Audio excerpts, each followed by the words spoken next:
সূরাতুন নাজম এই সূরাটা মক্কি সূরা, মানে হিজরতের পূর্বে এই সূরা নাজিল হয়েছে।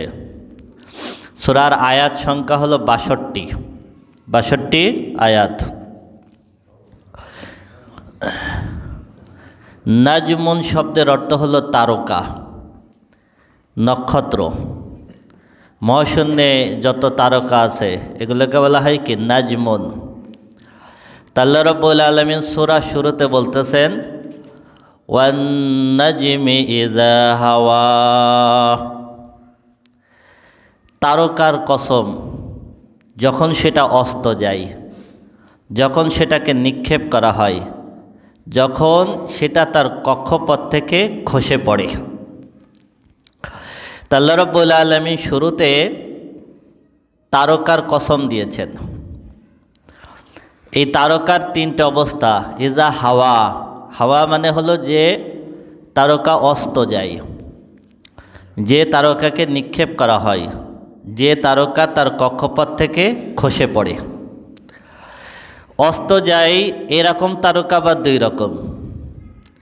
কিছু তারকা অল্প সময়ের জন্য ওঠে, যেমন আমরা যেটাকে সন্ধ্যা তারা বলি, সুরাইয়া তারকা। এই তারকাগুলো অল্প সময়ের জন্য ওঠে, কিছুক্ষণ পর আবার অস্ত যায়। আর কিছু তারকা সারা রাত থাকে, কিন্তু ভোর হওয়ার সাথে সাথে কি হয়ে যায়, আবার বিলীন হয়ে যায়। আর কিছু তারকা নিক্ষেপ করা হয়। শয়তান কখনো কখনো আসমানের দিকে ওঠে। আল্লাহ রাব্বুল আলামিন ফেরেশতাদের কাছে যেই ওহী পাঠান, সেই ওহী ফেরেশতারা যখন আসমানে আলোচনা করে, এর কিছু গোপন কথা শোনার জন্য ওরা আসমানের দিকে শয়তান ওঠে।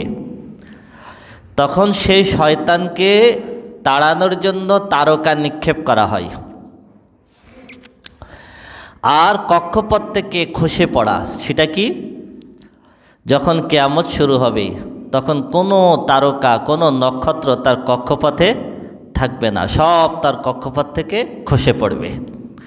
তাহলে তারকার তিন অবস্থা। তারকা হয় অস্তমিত হয়, তারকাকে নিক্ষেপ করা হয়, তারকা তার কক্ষপথ থেকে খসে পড়ে।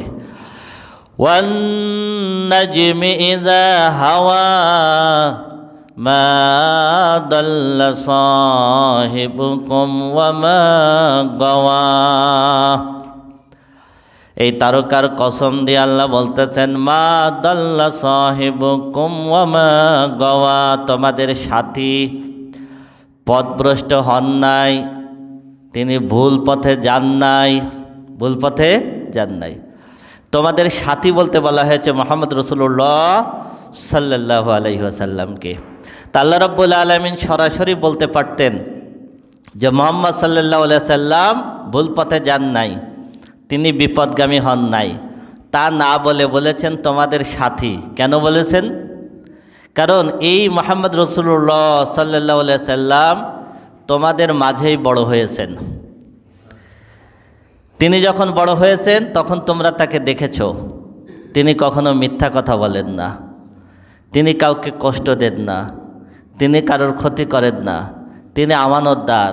তোমরা তাকে আল আমিন বলেছ। যখনই তিনি আল্লাহর আয়াত বলেছেন তখন তোমরা বলতেছো মুহাম্মদ ভুল পথে গেছে। যখনই তিনি আল্লাহর কথা বলেছেন তখনই তোমরা বলেছো মুহাম্মদ কি হয়ে গেছে, পাগল হয়ে গেছে, মুহাম্মদ গোমরা হয়ে গেছে। একটু পরেই মিরাজের ঘটনা আছে, সামান্য একটু। তো মিরাজের ঘটনা তিনি যখন তোমাদের সামনে এসে বলতেছেন যে আমি সপ্ত আসমান ঘুরে এসেছি, তখন তোমরা বলতেছো মুহাম্মদ কি হয়ে গেছে, গোমরা হয়ে গেছে, মুহাম্মদ ভুল পথে চলে যাচ্ছেন। অথচ এই মানুষটাকেই তোমরা আল আমিন বলতে, ইনি তোমাদের সাথী, ইনি তোমাদের ভিতরে বড় হয়েছেন। সুবহানাল্লাহ। দল্লা মানে হলো না জেনে ভুল পথে যাওয়া। মনে করেন আপনি ঢাকায় যাবেন, কিন্তু ঢাকার রাস্তা আপনি চেনেন না, না চিনে আপনি সাতক্ষীরা রাস্তায় গেছেন, এটাকে বলা হয় দল্লা। আল্লাহ বলতেছেন রাসূল আকরাম সাল্লাল্লাহু আলাইহি ওয়াসাল্লাম না জেনে ভুল পথে যারা যায় তেমনটা না। গওয়া মানে কি? গওয়া মানে হলো জেনে শুনে ভুল পথে যাওয়া। অনেকে জানে যে এটা ঠিক, তারপরও গাড় তাড়ামি করে ওই পথে হাঁটে না, আর এক পথে হাঁটে, এটাকে বলা হয় কি? গওয়া। এটাকে বলা হয় গওয়া। তা আল্লাহ রাব্বুল আলামিন বলতেছেন মুহাম্মদ সাল্লাল্লাহু আলাইহি ওয়াসাল্লাম তোমাদের সাথী, তিনি না জানা অবস্থায় ভুল পথে যাওয়া লোকও না, আর জেনে শুনেও ভুল পথে যাওয়া লোক না, বরং তিনি যে পথে আছেন এটাই হলো সঠিক সিরাতুম মুস্তাকিম। সুবহানাল্লাহ, এটাই হলো সিরাতুম মুস্তাকিম। রাসূল আকরাম সাল্লাল্লাহু আলাইহি সাল্লামের সময় যারা নাসারা ছিল, মানে খ্রিস্টান, তাদের কাছে কিতাবের জ্ঞান ছিল না, কিতাবের জ্ঞান ছিল না। আল্লাহ রাব্বুল আলামিন তাদেরকে বলেছেন দল্লা, মানে কিতাবের জ্ঞান নাই, এই অবস্থায় তারা ভুল পথে। আর যারা ইহুদি ছিল, ইহুদিদের ভিতরে সব কিতাবের পণ্ডিত ছিল, তাওরাত ইনজিলের পণ্ডিত ছিল সব ইহুদিদের ভিতরে। তারা সত্য জানতো, তারা রাসূল সাল্লাল্লাহু আলাইহি ওয়াসাল্লামকে চিনত, ইনি মুহাম্মদ সাল্লাল্লাহু আলাইহি ওয়াসাল্লাম, তারা চিনত ইনি আখেরি নবী, তারা চিনত এটা সত্য ওহী। তারপরেও তারা সত্যটা জেনে শুনে ইচ্ছা করে উল্টা পথে হাঁটত। আল্লাহ রাব্বুল আলামিন বলতেছেন তোমাদের সাথী নাসারাদের মতো না জেনে ভুল পথে যান নাই, ইহুদিদের মতো জেনে শুনে তিনি ভুল পথে যান নাই। সুবহানাল্লাহ। মা দাল্লা সাহিবুকুম ওয়া মা গাওয়া ওয়া মা ইয়ানতিকু আনিল হাওয়া। তিনি ভুল পথে যেতে পারেন না। কেন পারেন না? ওয়া মা ইয়ানতিকু আনিল হাওয়া, তিনি যেটা বলেন সেটা নিজের থেকে বলেন না। সুবহানাল্লাহ। ইন হুয়া ইল্লা ওয়াহয়ুন ইউহা, বরং তিনি যেটা বলেন, যেটা করেন সেইটা বলেন, যেটা আল্লাহ রাব্বুল আলামিন ওহীর মাধ্যমে তাকে নির্দেশ দেন। সুবহানাল্লাহ। সুতরাং তিনি ভুল পথে যাবেন না, কারণ তিনি নিজের মতো চলেন না, তাকে নিয়ন্ত্রণ করেন কে? আল্লাহ। তিনি যা বলেন আল্লাহর কথা মতো বলেন। তিনি যদি হাসেন আল্লাহর নির্দেশে হাসেন, তিনি যদি কাঁদেন আল্লাহর নির্দেশে কাঁদেন। মক্কার কাফের মুশরিক মুমিনদেরকে বলতো মুহাম্মাদের সব কথা তোমরা নির্দ্বিধায় মেনে নাও কেন? কারণ সে তো মানুষ, মানুষ তো রাগের মাথায় অনেক ভুল কথা বলে। মানুষের যখন রাগ হয়ে যায় তখন তো যা ইচ্ছা তাই বলে, তাই না? আল্লাহ বলতেছেন না, আমার রসুল রাগের মাথায়ও ভুল পথে চলে না, ভুল কথা বলে না, কারণ তার কথা নিয়ন্ত্রণ আমি আল্লাহ নিজে করি। সুবহানাল্লাহ। আমি আল্লাহ। ওয়া মা ইয়ানতিকু আনিল হাওয়া ইন হুয়া ইল্লা ওয়াহয়ুন ইউহা। সুবহানাল্লাহ। মেরাজের ঘটনায় সে যখন রাসূল সাল্লাল্লাহু আলাইহি ওয়াসাল্লাম বললেন, আবু জেহেল এক দৌড় দিয়ে এসে আবু বকরকে বলতেছে, আবু বকর শুনছো তোমার সাথী কি বলে? সে নাকি এক রাতের ভিতরে বাইতুল মুকাদ্দাসে গেছে, সেখানে নামাজ পড়েছে, 7 আসমান ঘুরে, আরশে আজিম ঘুরে, আবার এক রাতের ভিতরে ফিরে আসছে। আবু বকর সিদ্দিক রাদিয়াল্লাহু তাআলা আনহু সাথে সাথে বললেন, মুহাম্মদ সাল্লাল্লাহু আলাইহি ওয়াসাল্লাম নিজে বলছেন? আবু জাহল বললেন, হ্যাঁ, সে নিজেই বলতেছে, সে পাগল হয়ে গেছে। আবু বকর বলতেছে, মুহাম্মদ সাল্লাল্লাহু আলাইহি ওয়াসাল্লাম যদি নিজে বলে থাকেন এটা 100% সত্য, এর ভিতরে সন্দেহ নাই। সুবহানাল্লাহ। আবু বকর কেন বলেছিলেন? কারণ তিনি জানেন ওয়া মা ইয়ানতিকু আনিল হাওয়া ইন হুয়া ইল্লা ওয়াহয়ুন ইউহা। মুহাম্মদ সাল্লাল্লাহু আলাইহি ওয়াসাল্লাম নিজের থেকে কিছু বলেন না, সেটাই বলেন যেটা আল্লাহ তাকে ওহী নাজিল করেন। সুবহানাল্লাহ। আল্লাহ তাকে, এই জন্য আগের জুমায় বলেছিলাম সিদ্দিক হতে গেলে 3টা গুণ লাগে। কয়টা গুণ? 1 নম্বর হলো ঈমান আর আমলে পরিপূর্ণ হওয়া লাগে। 2 নম্বর হলো রাসূল আকরাম সাল্লাল্লাহু আলাইহি সাল্লামের কথা, কোরআনের কথা যুক্তি তর্ক ছাড়া বিনা দ্বিধায় মেনে নেওয়া লাগে। এক রাতে বাইতুল মুকাদ্দাসে যাওয়া সম্ভব কিনা, 7 আসমান ঘোরা সম্ভব কিনা, কোনো যুক্তি তর্ক নাই। রাসূল সাল্লাল্লাহু আলাইহি সাল্লাম বলছেন তো এটা সত্য। সবসময় সত্য অনুসন্ধান করা লাগে। এই 3টে গুণ আবু বকর রাদিয়াল্লাহু তাআলা আনহুর ভিতরে ছিল। এই জন্য রাসূল আকরাম সাল্লাল্লাহু আলাইহি ওয়াসাল্লাম তাকে সিদ্দিক উপাধি দিয়েছিলেন। সুবহানাল্লাহ। আল্লামাহু শাদীদুল কুওয়া, রাসূল আকরাম সাল্লাল্লাহু আলাইহি ওয়াসাল্লাম তাকে শিক্ষা দিচ্ছেন এমন একজন, তিনি মহাশক্তিধর। সুবহানাল্লাহ। এখানে জিবরিল আলাইহিস সালাতু ওয়াস সালামের কথা বলা হয়েছে। রাসূল আকরাম সাল্লাল্লাহু আলাইহি ওয়াসাল্লাম তোমাদের পৃথিবীর কোনো শিক্ষকের ছাত্র না। এই জন্য রাসূল আকরাম সাল্লাল্লাহু আলাইহি ওয়াসাল্লামকে আল্লাহ রাব্বুল আলামিন এই জাগতিক ভাষায় শিক্ষিত করেন নাই। কেন করেন নাই? কারণ পৃথিবীতে মুহাম্মদ সাল্লাল্লাহু আলাইহি ওয়াসাল্লামের শিক্ষক কেউ হবেন এই যোগ্যতা কারোর নাই, এই যোগ্যতা কারোর নাই। মুহাম্মদ সাল্লাল্লাহু আলাইহি ওয়াসাল্লামের শিক্ষক হলেন আল্লাহ। আল্লাহ শিক্ষা দিয়েছেন জিবরিল আলাইহিস সালাতু ওয়াসসালামের মাধ্যমে। যু মিররাতিন ফাস্তাওয়া, তাকে যিনি শিক্ষা দিয়েছেন তিনি অনেক শক্তিশালী। যু মিররাতিন, অনেক জ্ঞানের অধিকারী। ফাস্তাওয়া, যিনি তার নিজস্ব আকৃতিতে এসেছিলেন। সুবহানাল্লাহ। জিবরিল আলাইহিস সালাতু ওয়াসসালাম রাসূল আকরাম সাল্লাল্লাহু আলাইহি ওয়াসাল্লাম গারে হেরায় থাকতে জিবরিল আলাইহিস সালাতু ওয়াসসালাম যখন প্রথমবার ওহী নিয়ে আসলেন, সূরাতুল আলাকের 5টা আয়াত নাজিল হলো, এই সময় জিবরিল আলাইহিস সালাতু ওয়াসসালাম তার নিজস্ব আকৃতিতে এসেছিলেন। ওহুয়া মিল উফুকিল আলা, শূন্য দিগন্তে রাসূল আকরাম সাল্লাল্লাহু আলাইহি ওয়াসাল্লাম দেখতেছেন। গারে হেরায় যারা গেছেন জানেন খুব নির্জন একটা জায়গা।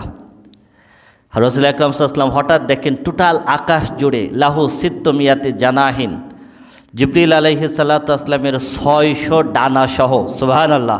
কত ডানা? 600 ডানা নিয়ে জিবরিল আলাইহিস সালাম আসছেন এবং পুরা আকাশ টোটালটা ছেয়ে গেছে। জিবরিল আলাইহিস সালাতু ওয়াসসালাম নিজস্ব আকৃতিতে আসলেন। জিবরিল আলাইহিস সালাম এসে বললেন ইকরা, পড়ো। রাসূল আকরাম সাল্লাল্লাহু আলাইহি ওয়াসাল্লাম বললেন মা আনা বিকারিন, আমি তো পাঠক না, আমি পড়ি না। এভাবে 3 বার জিবরিল আলাইহিস সালাম বুকের সঙ্গে চেপে ধরে ছেড়ে দিলেন। এরপর রাসূল আকরাম সাল্লাল্লাহু আলাইহি সাল্লাম সূরাতুল আলাকের 5টা আয়াত রাসূল আকরাম সাল্লাল্লাহু আলাইহি সাল্লাম পড়লেন। এই আয়াত প্রথম নাজিল হলো। আল্লাহ রব্বুল আলামিন বলতেছেন সেই জিবরিলের মাধ্যমে আমি রব্বুল আলামিন তাকে শিক্ষা দিয়েছি। সুবহানাল্লাহ। সুম্মা দানা ফাতাদাল্লা ফাকানা কাবা কাউসাইনি আও আদনা। শুধু তাই না, আমি তাকে শিক্ষা দিয়েছি, জিবরিলকে নিজে পাঠিয়েছি, আবার আমি রব্বুল আলামিন আমার হাবিবকে মেহমানদারি করে আরশে আজিমে নিয়ে এসেছি। সুবহানাল্লাহ। আমার এত কাছে এসেছে। সুম্মা দানা ফাতাদাল্লা ফাকানা কাবা কাউসাইনি আও আদনা। কাউসাইন বলা হয় তীর। তীর দেখছেন না, যারা তীর মারে, তীর মারলেই দড়িটা যখন টান দেয় তখন এই তীরের লাঠির 2 মাথায় এরকম কাছাকাছি চলে আসে, তাই না? এই যে কাছাকাছি আসে এইটা বলা হয় কাউসাইন। এত কাছাকাছি, আল্লাহর এত কাছাকাছি। কেউ কেউ ব্যাখ্যা করেছেন যখন তীরের এই দড়িটা যখন টান দেওয়া হয়, 2 মাথা যখন আসে, তখন এই যে সুতা আর কাঠ এর মাঝখানের যতটুক জায়গা এতটুক জায়গা। অধিকাংশ তাফসীরকারক বলেছেন 2 হাত। কতটুক? 2 হাত। আমি রব্বুল আলামিন আমার হাবিবকে আমন্ত্রণ করে আরশে আজিমে আমার একেবারে 2 হাতের কাছে নিয়ে এসেছি। ফাআওহা ইলা আবদিহি মা আওহা,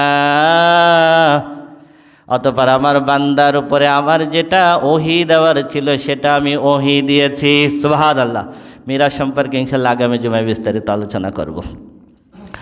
আল্লাহ রাব্বুল আলামিন ওই সময় 3টা ওহী দিয়েছিলেন। কয়টা? 1 নাম্বার হলো 5 ওয়াক্ত নামাজ। কত? 50 ওয়াক্ত থেকে কমায় শেষ পর্যন্ত 5 ওয়াক্ত সালাত। 2 নম্বর হলো সূরাতুল বাকারার শেষের 2টা আয়াত। সূরাতুল বাকারার, এই জন্য রাসূল আকরাম সাল্লাল্লাহু আলাইহি ওয়াসাল্লাম বলেছেন যদি কোনো ব্যক্তি সূরাতুল বাকারার শেষের 2টা আয়াত তেলাওয়াত করে তাহলে ওই ব্যক্তির সমস্ত প্রয়োজনের জন্য 2টা আয়াতই যথেষ্ট। সুবহানাল্লাহ। তার রিজিক লাগবে ওই 2 আয়াত যথেষ্ট, তার নিরাপত্তা লাগবে ওই 2 আয়াত যথেষ্ট। সুবহানাল্লাহ। 3 নম্বর ওহী দিয়েছিলেন, হে রাসূল আমার হাবিব তোমার কোনো উম্মত যদি আমি আল্লাহর সাথে শিরক না করে, কি না করে? আমি আল্লাহর সাথে যদি শিরক না করে, শিরক না করা অবস্থায় যদি মৃত্যুবরণ করে, আমি রব্বুল আলামিন তার জীবনের বাকি গুনাহগুলো আমি আল্লাহ মাফ করে দেব। সুবহানাল্লাহ। ফাআওহা ইলা আবদিহি মা আওহা মা কাযাবাল ফুআদু মা রাআ। তিনি যেটা দেখেছেন তার অন্তরে সেটা মিথ্যা বলে নাই, তার মানে যা দেখেছেন তাই বলেছেন। সুবহানাল্লাহ, যা দেখেছেন তাই বলেছেন। আফাতুমারুনাহু আলা মা ইয়ারা, সুতরাং তিনি যা দেখেছেন সেই ব্যাপারে কি তোমরা তার সঙ্গে তর্ক করবা নাকি? আমি রব্বুল আলামিন তাকে এনেছি, বাইতুল মুকাদ্দাস দেখিয়েছি, সব জায়গায় দেখাইছি, প্রথম আসমান, দ্বিতীয় আসমান, তৃতীয় আসমান, সপ্তম আসমান, জান্নাত দেখাইছি, জাহান্নাম দেখাইছি, সিদরাতুল মুনতাহা দেখাইছি। যা দেখেছেন উনি সেটাই বলেছেন, এই ব্যাপারে তোমরা আবার তর্ক করবা নাকি? ওয়ালাকাদ রাআহু নাযলাতান উখরা ইনদা সিদরাতিল মুনতাহা ইনদাহা জান্নাতুল মাওয়া। আল্লাহ রাব্বুল আলামিন বলতেছেন, জিবরিলকে তার নিজস্ব আকৃতিতে আরও একবার দেখেছিলেন সিদরাতুল মুনতাহায়। কোথায়? সিদরাতুল। তার মানে রাসূল সাল্লাল্লাহু আলাইহি ওয়াসাল্লাম জিবরিলকে নিজস্ব আকৃতি দেখেছেন দুইবার। এক নম্বর গারে হিরায় যখন প্রথম ওহী নিয়ে আসলেন নিজস্ব আকৃতিতে, আর দুই নম্বর হলো সিদরাতুল মুনতাহায়। এই সিদরাতুল মুনতাহা হলো সীমানার, সিদরাতুল মানে হলো কুল গাছ, বড়ই গাছ, মুনতাহা মানে শেষ সীমানা, সীমানার বড়ই গাছ। এই বড়ই গাছটা আমাদের বড়ই গাছের মতো না। রাসূল আকরাম সাল্লাল্লাহু আলাইহি সাল্লাম বলেছেন তার ফলগুলো বড়, তার পাতাগুলো একেবারে হাতির কানের মতো বড় বড় পাতা। এর উপরে আর ফেরেশতারা উঠতে পারেন না। আল্লাহর নির্দেশ এই সিদরাতুল মুনতাহার কাছে আসে, পাতার উপরে আসে, ওইখান থেকে ফেরেশতারা এটা সংগ্রহ করেন। এই সিদরাতুল মুনতাহার থেকে রাসূল আকরাম সাল্লাল্লাহু আলাইহি ওয়াসাল্লাম গেলেন রফরফে। আর জিবরিল আলাইহিস সালাম যখন বিদায় নিচ্ছেন তখন তার নিজস্ব আকৃতিতে বিদায় নিলেন 600 ডানা সহ। সুবহানাল্লাহ। ইনদা সিদরাতিল মুনতাহা ইনদাহা জান্নাতুল মাওয়া, তার পাশে হলো জান্নাতুল মাওয়া। তার পাশে কি? জান্নাতুল, সপ্ত আসমানের উপরে। তার মানে জান্নাতুল মাওয়া হলো সিদরাতুল মুনতাহার পাশে। আল্লাহ রাব্বুল আলামিন আদম আলাইহিস সালামকে সৃষ্টি করলেন, মা হাওয়াকে সৃষ্টি করলেন। করার পর দুইজনকে বলেছিলেন দুইজন জান্নাতের ভিতরে থাকো। আল্লাহ রাব্বুল আলামিন আদম আর হাওয়াকে এই জান্নাতুল মাওয়ার ভিতরে রেখেছিলেন। সুবহানাল্লাহ। কোথায় রেখেছিলেন? জান্নাতুল মাওয়া, সিদরাতুল মুনতাহার পাশে। এই দুনিয়ার বুকে যারা শহীদ হয়, শহীদ হওয়ার সাথে সাথে তাদের রূহ জান্নাতুল মাওয়ায় চলে যায়। সুবহানাল্লাহ। এই দুনিয়ায় যারা ইমানদাররা যখন রাতের বেলায় ঘুমায়, এই ঘুমের ভিতরে ইমানদারের আত্মা ঘুরে বেড়ায়। সুবহানাল্লাহ। ইমানদারের আত্মা ঘুরে বেড়ায়। আমরা তো টের পাই না, আমরা থাকি ঘুমের ভিতরে। আবার যখন ঘুম থেকে জাগার সময় হয় তখন আত্মা ভিতরে চলে আসে। জান্নাতে যে সমস্ত বান্দারা যাবে, সারা পৃথিবীর ইমানদার জান্নাতি বান্দাদের আত্মাগুলো কখনো কখনো জান্নাতুল মাওয়ার ভিতরে একত্রিত হয়ে গল্প করে। সুবহানাল্লাহ, সুবহানাল্লাহ। তার মানে হলো কি, জান্নাতে যারা যাবে তারা জান্নাতে গিয়ে গল্প করবে, আর তার আগে মাঝে মধ্যে তাদের আত্মাগুলো জান্নাতুল মাওয়ায় গিয়ে মিলিত হয় এবং আলাপ আলোচনা করে। সুবহানাল্লাহ। ইনদা সিদরাতিল মুনতাহা ইনদাহা জান্নাতুল মাওয়া ইয ইয়াগশা সিদরাতা মা ইয়াগশা। আল্লাহ রাব্বুল আলামিন তখন সিদরাতুল মুনতাহাকে সাজিয়ে রেখেছিলেন সাজানোর মতো। সুবহানাল্লাহ। সাজানোর, আল্লাহ বলছে আমি আল্লাহ আমার মতো করে সাজিয়েছিলাম। তাহলে কিভাবে সাজিয়েছেন? কল্পনার বাইরে, কল্পনার। রাসূল আকরাম সাল্লাল্লাহু আলাইহি ওয়াসাল্লাম এতটুকু বলেছেন, আল্লাহ রাব্বুল আলামিন টোটাল গাছটাকে আল্লাহ রাব্বুল আলামিন ঝলমল আলোকিত করেছিলেন এবং ওর পাতার উপরে স্বর্ণের তৈরি প্রজাপতি উঠতেছিল। সুবহানাল্লাহ, সুবহানাল্লাহ। মা যাগাল বাসার ওয়া মা তাগা। আমার হাবিব যেটা দেখেছেন, দেখার সময় তার চোখ এদিক আর সেদিক যায়নি। সুবহানাল্লাহ। জাগা মানে কি? ডানে আর বামে যাওয়া। যখন আপনি অনেক আকর্ষণীয় জিনিস দেখবেন তখন আপনার চোখ কি এদিক সেদিক যাবে? যাবে না। ওমা তগা, তার চোখ ভুল দেখেনি। সে যে ভুল দেখে এসে বলছে তা না, সে যে স্বপ্নে দেখছে তা না। সুবহানাল্লাহ। সে নিজের চোখে যা দেখেছে তাই বলেছে। সুবহানাল্লাহ। লাকাদ রাআ মিন আয়াতি রাব্বিহিল কুবরা, বরং তিনি আল্লাহ রাব্বুল আলামিনের অসংখ্য বড় বড় নিয়ামত দেখেছেন। সুবহানাল্লাহ। আফারাআইতুমুল লাতা ওয়াল উজ্জা ওয়া মানাতাস সালিসাতাল উখরা। এরপর আল্লাহ বলতেছেন তোমরা কি নিয়ে আসো? তোমরা আসো লাত নিয়ে, তোমরা আসো উজ্জা নিয়ে, তোমাদের তৃতীয় আর একটা হলো মানাত। ওরা লাতের পূজা করতো, তাই না? উজ্জার পূজা করত। মানাতের কাছে ওরা পশু জবাই করে উৎসর্গ করত। আল্লাহ রাব্বুল আলামিন বললেন আমি হলাম সেই আল্লাহ যে আল্লাহ জিবরিলকে পাঠিয়ে রসুলকে ওহী পাঠিয়েছে, জিবরিলের মাধ্যমে রসুলের কাছে ওহী পাঠিয়েছি। আমি সেই আল্লাহ যে আল্লাহ আমার হাবিবকে আরশে আজিমে এনেছি, তাই না? এই সব কিছু যিনি সৃষ্টি করেছে আমি সেই আল্লাহ। আর তোমরা সেই আল্লাহ বাদ দিয়ে তোমরা আসো লাতকে নিয়ে, তোমরা আসো উজ্জাকে নিয়ে, তোমরা আসো মানাতকে নিয়ে। ও তোমাদের কোনো উপকারও করতে পারে না, তোমাদের ক্ষতিও করতে পারে না, কোনো কিছুরই ক্ষমতা তার নাই। আলাকুমুজ যাকারু ওয়া লাহুল উনসা। মক্কার কাফেররা ফেরেশতাদেরকে বলতো আল্লাহর কন্যা।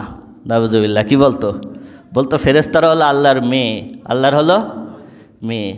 আল্লাহ রাব্বুল আলামিন বলতেছেন তোমাদের যখন কারোর সন্তান হয় তখন তোমরা ছেলে সন্তান চাও, তাই না? ওরা ওই সময় আইয়ামে জাহেলিয়ার যুগের মানুষেরা কন্যা সন্তানকে জীবন্ত কবর দিত, তাই না? মেরে ফেলতো, নিজেদের জন্য ছেলে সন্তান চাইতো। তা আল্লাহ করছে তোমরা নিজেরা ছেলে পছন্দ করো, মেয়ে হলে তাদেরকে জীবন্ত কবর দাও, আর আমি আল্লাহর জন্য তোমরা মেয়ে বেছে নিছো। হ্যাঁ, ফেরেশতাদেরকে তোমরা আল্লাহর মেয়ে বলতেছো। তিলকা ইযান কিসমাতুন দিযা। এটা তোমাদের কেমন অন্যায় বন্টন, এটা কোন বিবেকে তোমরা এটা বন্টন করো? কোন বিবেকে বলো যে ফেরেশতারা আল্লাহর মেয়ে?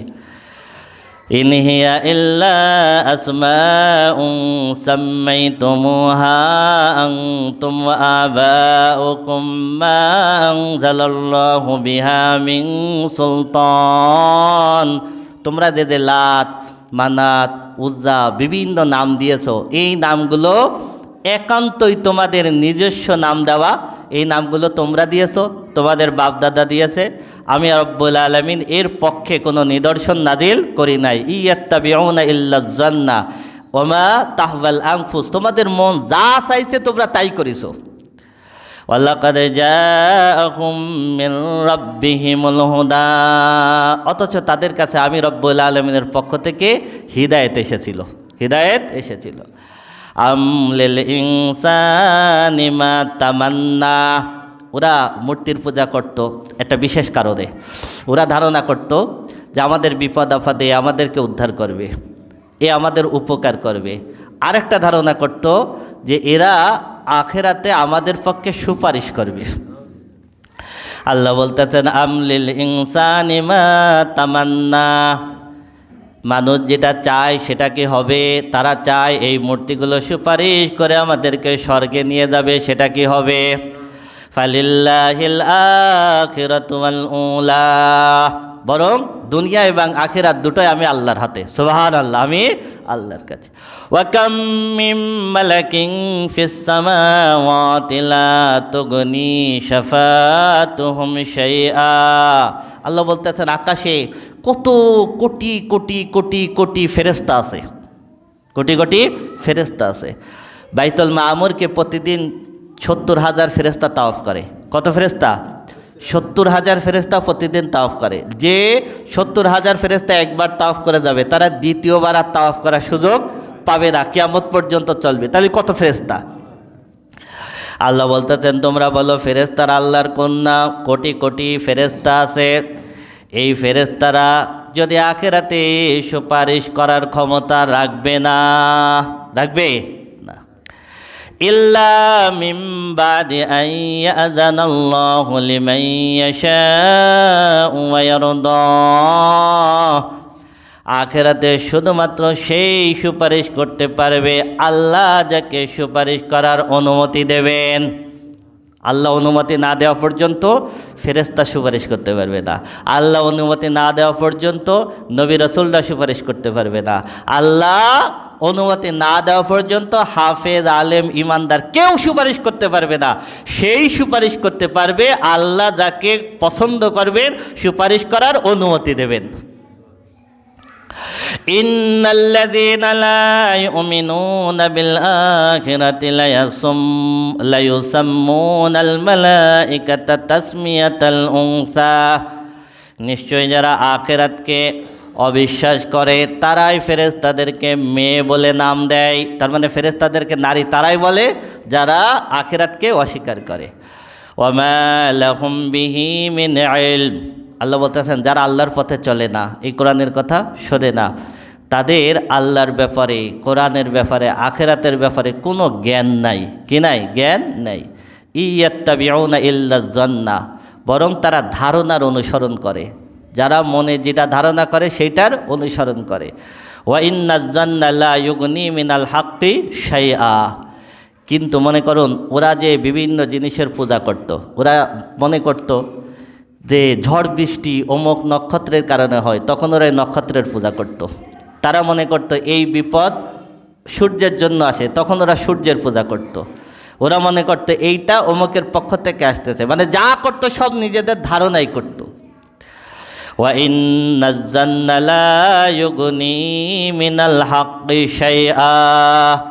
কিন্তু যখন সত্য এসে যায় তখন সত্যের সামনে ধারণা কোনো টেকে না। সুবহানাল্লাহ।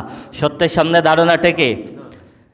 মনে করেন এই বানরগাতি বাজারে কোনো একটা ঘটনা ঘটছে, আপনি এখানে বসে ধারণা করতেছেন, তাই না? আর একজন ওইখানে চোখের সামনে দেখেছে, তাই না? আমি ধারণা করে একটা জিনিস বললাম, আর যে সত্যটা দেখেছে সে যখন এসে সত্যটা বলবে তখন তার সত্যের সামনে আমার ধারণা টিকবে? টিকবে না। আল্লাহ বলতেছেন সত্যের সামনে কখনো ধারণা টেকে না।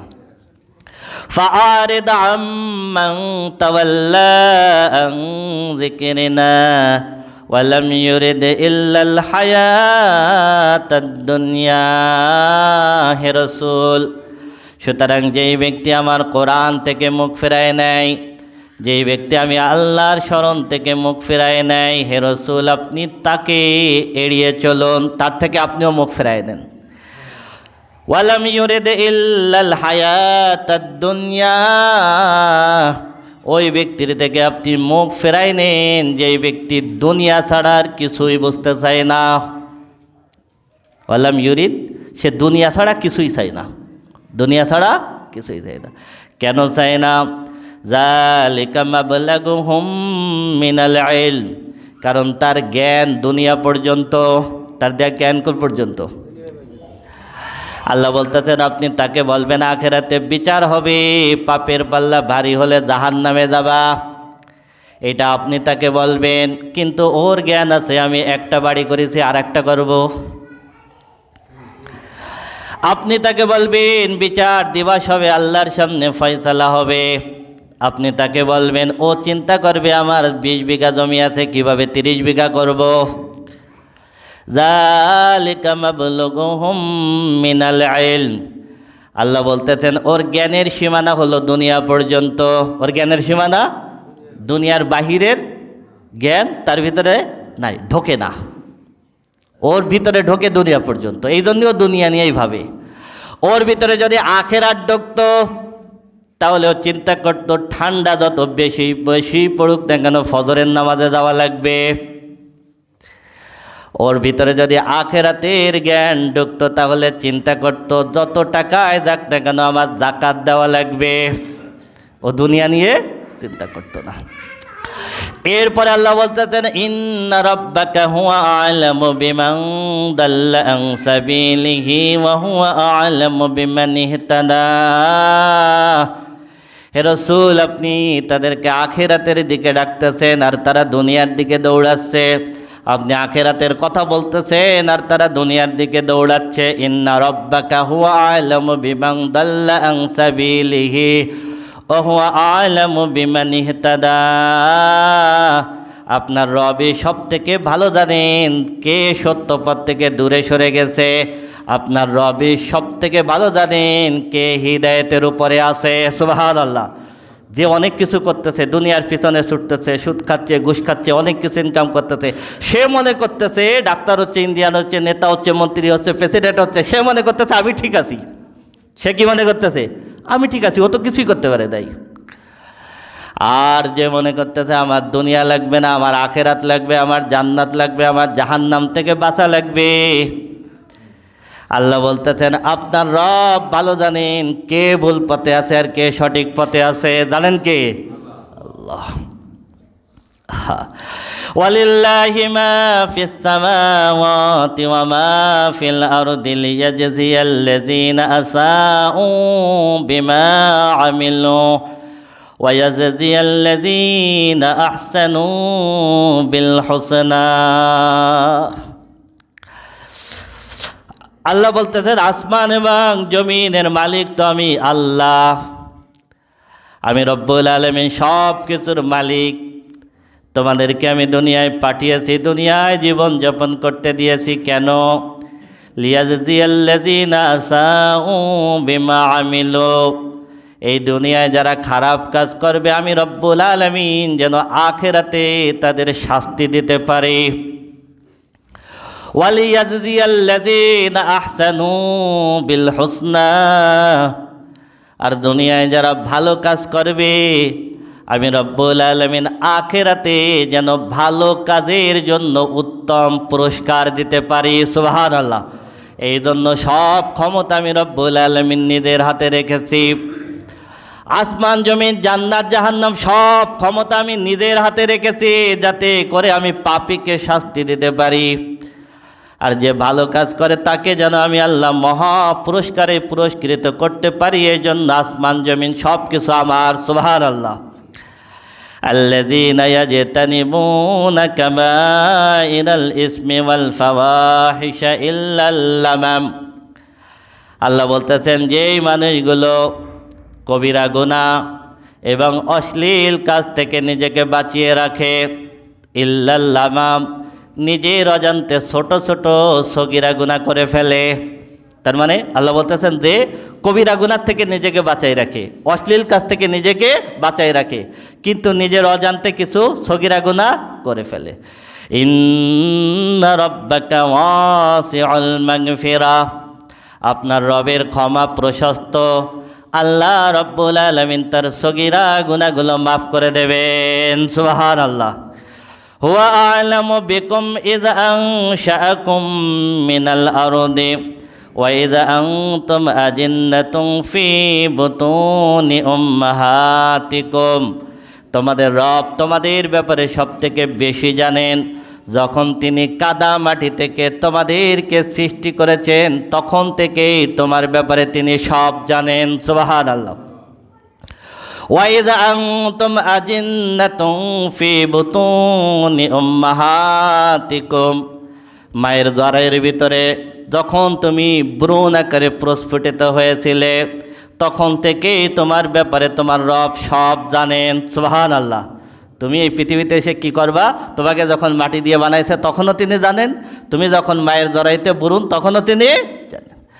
ফালা তুযাক্কু আনফুসাকুম হুয়া আ'লামু বিমানিত্তাকা।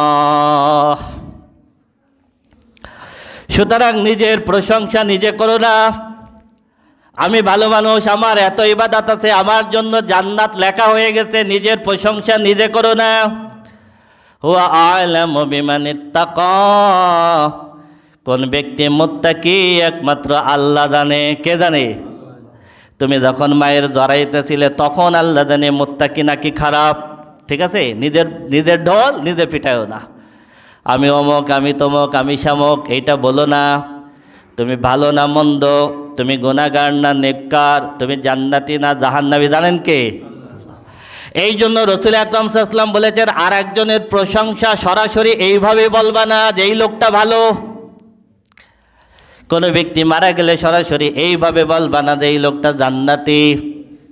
আহা, ছোট্ট একটা বাচ্চা মারা গেল, একজন সাহাবী বললেন এ এখনো কোনো পাপ করে না হে রাসূল, এ তো জান্নাতি। রাসূল বললেন কখনো এভাবে বলবে না জান্নাতি, বরং বলবা আমার জানা মতে লোকটা ভালো, সত্য আল্লাহ জানেন। কিভাবে বলতে হবে বলেন? আমার জানা মতে এই লোকটা ভালো ছিল, আমার জানা মতে এই লোকটা হয়তো জান্নাতি, কিন্তু সত্যটা জানেন কে? আফারাআইতাল্লাযী তাওয়াল্লা ওয়া আ'তা ক্বালিলান ওয়া আকদা। আল্লাহ বলতেছেন ওই লোকটির ব্যাপারে কি আপনি জানেন যে মুখ ফেরায় নিছে? আ'তা ক্বালিলা, সে কিছু দান করে, ওয়া আকদা, এরপরে সে হাত গোটায় নেয়। তার মানে হলো 1 লাখ টাকা জাকাত হয়েছে, 2000 টাকা দিছে, এরপরে সে হাত গোটায় দিছে। বুঝাইতে পারি নাই? 50,000 জাকাত হয়েছে, আল্লাহ বলতেছেন আ'তা ক্বালিলা, ও অল্প কিছু দেয়, কিন্তু ওর উপরে আরও আছে। ওয়া আকদা, এরপরে হাত গোটায় নিছে।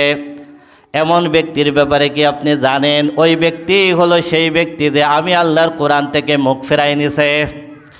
আমি আল্লাহর উপরে যা করেছি ও তার থেকে অল্প একটু দিয়ে হাত গোটাই দিছে।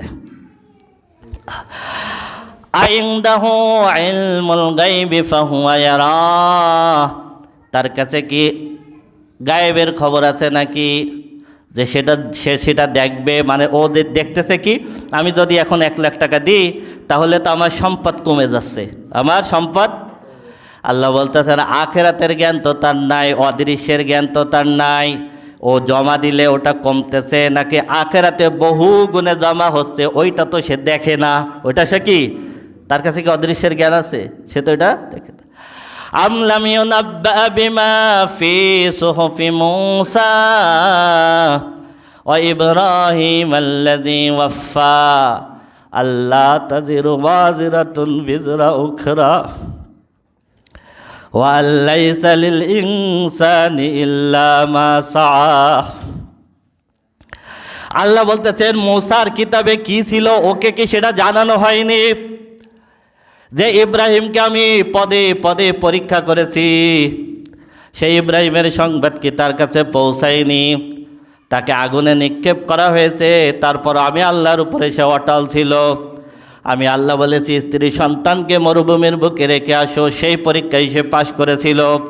আমি বলেছিলাম সন্তানকে জবাই করতে হবে, সেটার জন্য সে রেডি ছিল। সুবহানাল্লাহ। মূসার সংবাদ কি তার কাছে যায়নি? ইব্রাহিমের ওয়াদা পূর্ণ করার সংবাদ কি তার কাছে যায়নি? আল্লাহ তাজিরু ওয়াজিরাতুন বিজরা উখরা, একজনের পাপ কোনোদিন আর একজন বহন করবে না। একজনের পাপ বহন করবে? এক ব্যক্তি ইসলাম গ্রহণ করার ইচ্ছা পোষণ করেছিল। ওয়ালিদ ইবনে মুগিরা বলল তুমি ইসলাম গ্রহণ করবা কেন? সে বলছিল আমি জাহান্নামের আযাবকে ভয় পাই। তখন ওয়ালিদ ইবনে মুগিরা বলল যে তুমি আমাকে কিছু টাকা পয়সা দাও, তোমার জাহান্নামের সব আযাব আমার নিজের ঘাড়ে নেব। ইয়াউমা ইয়াফিরুল মারউ মিন আখিহি ওয়া উম্মিহি ওয়া আবিহি ওয়া সাহিবাতিহি ওয়া বানিহি। আল্লাহ বলতেছেন আখিরাতে ভাই ভাইয়ের থেকে পালাবে, সন্তান পিতার থেকে পালাবে, মার থেকে পালাবে, স্বামী স্ত্রীর থেকে পালাবে, স্ত্রী স্বামীর থেকে পালাবে, পিতা মাতা সন্তান থেকে পালাবে।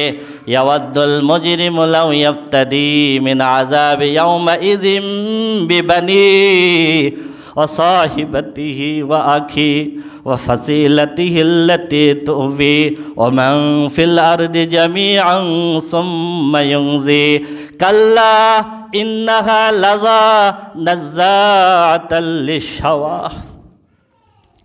আল্লাহ বলতেছেন আখিরাতে মানুষ বলবে আল্লাহ আমার সন্তান দিয়ে দিলাম, আমার সন্তান দিয়ে দিলাম, জাহান্নামে দাও, আমাকে বাঁচাও। আল্লাহ আমার পিতামাতা দিয়ে দিলাম, আমাকে বাঁচাও। আল্লাহ আমার স্ত্রীকে দিয়ে দিলাম, আমাকে বাঁচাও। সারা দুনিয়ায় যত সম্পদ ছিল সব দিলাম, আমাকে বাঁচাও। কাল্লা ইন্নাহা লাযা নাযাআতাল লিশাওয়া। আল্লাহ বলতেছেন কখনোই হবে না, কখনোই হবে না। এটা লেলিহান আগুন, নাযাআতাল লিশাওয়া, মাথার চামড়া ছিঁড়ে ফেলবে। ওয়া আল্লাইসা লিল ইনসানি ইল্লা মা সাআ, একজনের পাপ আর একজন বহন করবে না।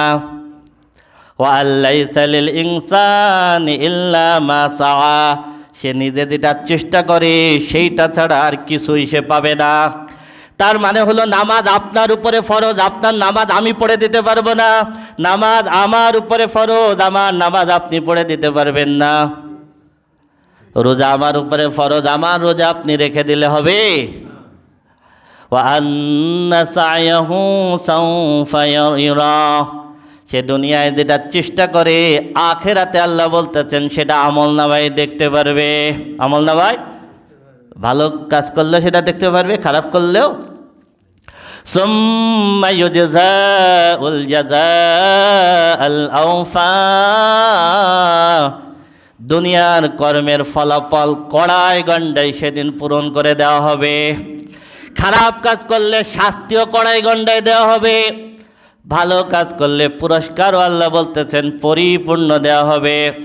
ওয়া আন্না ইলা রাব্বিকাল মুনতাহা, তোমাদের চূড়ান্ত ঠিকানা হবে আল্লাহর কাছে। কোথায়?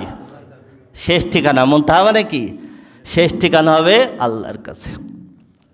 ওয়া আন্নাহু হুয়া আদহাকা ওয়া আবকা,